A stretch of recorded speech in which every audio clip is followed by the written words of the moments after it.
1 یہ ہے हमारे नबी हुजूर सल्लल्लाहु ताला अलैहि वसल्लम का घर मुबारक। तो आप एक बार मेरे साथ साथ बोल दीजिए सल्लल्लाहु ताला अलैहि वसल्लम। नंबर 2 ये है हजरत फातिमा की घर की चक्की, जिससे कि पहले के ज़माने में आटा वगैरह बनाया जाता था। जो हम रोटी खाते हैं ना, वो इसी चक्की से बनती थी पहले। माशाअल्लाह, सुबहानल्लाह, अल्हम्दुलिल्लाह। नंबर 3 ये वो पहाड़ी है जहाँ पे कुरान पाक नाजिल हुआ था।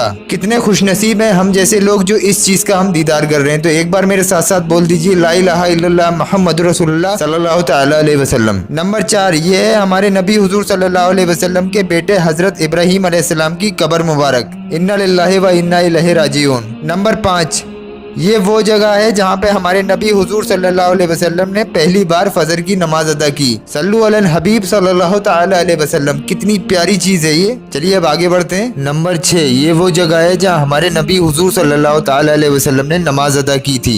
इसे मस्जिद अक्सा भी कहते हैं। अल्लाहु अकबर। इसके दीदार करने से ही हमारे दिल को बहुत ही ज्यादा सुकून मिल जाएगा। ये है हजरत बीबी फातिमा का घर मुबारक, जो कि मदीने में है। माशाअल्लाह, कितनी प्यारी प्यारी चीजें आपको बताई। नंबर 7 ये वो जगह है जहाँ पे कुरान पाक की पहली आयत नाजिल हुई, जिसे हम गारे इरा कहते हैं। ला इलाहा इल्लल्लाह मुहम्मदुर रसूलुल्लाह। इस चीज़ का भी दीदार करने के लिए हम जैसे लोग तड़पते हैं। नंबर 8 ये अल्लाह के नबी हजरत नूह अलैहिस्सलाम की मज़ार अक़दस है। माशाअल्लाह, सुबहानल्लाह, अल्हम्दुलिल्लाह। अभी तक आपने जितनी भी निशानियाँ देखी, ये निशानियाँ देखने के लिए एक सच्चा और पक्का इंसान जो होगा, सच्चा मुसलमान, वो इस चीज़ को देखने के लिए तड़पता होगा। आज हमने ऐसी चीज़ का दीदार करा है जिसको देखने से ही हमें पता नहीं कितना ज़्यादा सवाब मिल जाएगा। तो मेरे प्यारे प्यारे भाइयों और बहनों, आप फालतू की वीडियोज़ को बहुत ही ज़्यादा शेयर करते हो जिसमें कुछ भी नहीं होता है। ये एक ऐसी चीज़ है, अगर आप किसी अपने करीबी लोगों को इन सारी चीज़ों का दीदार कराएंगे तो आप सोचिए, आपकी वजह से अगर कोई एक शख्स भी इसका दीदार कर लेगा तो उसको कितना ज्यादा सुकून मिल जाएगा और आपको भी कितना सुकून मिलेगा। जिंदगी का कोई पता नहीं है कब खत्म हो जाए, कब आ जाए, हम रियल में इस चीज को देख पाए या ना देख पाए। तो दुनिया पे आए हैं तो इस चीज का दीदार चाहे हमारे फोन के जरिए हो रहा है या किसी के भी जरिए हो रहा है, पर हो रहा है। तो हमें चाहिए जितना हमें मिला उतना दूसरे को भी मिलना चाहिए। तो इस वीडियो को दिल खोल के शेयर कर दीजिए। अल्लाह तबारक व तआला आपको इसका अजर देगा। वीडियो पसंद आया हो तो इसको लाइक करना बिल्कुल भी मत भूलिएगा। और अभी तक अगर आपने हमारे चैनल को सब्सक्राइब नहीं किया है तो जरूर सब्सक्राइब कर लीजिए। हम रोज की 2 वीडियो, एक सुबह 11 बजे और एक शाम में 5:30 बजे लेकर आपकी खिदमत में हाजिर होते हैं। तो आप लोगों से दिल से गुजारिश है, हमें सपोर्ट कीजिए, हमारे चैनल को सब्सक्राइब करके, और रोज की 2 वीडियो देखते रहिए। चलिए दोस्तों, मिलते हैं इंशाल्लाह एक नई वीडियो के साथ। दुआओं की गुजारिश। मैं हूं सलमान मलिक। अस्सलाम वालेकुम व रहमतुल्लाहि व बरकातहू।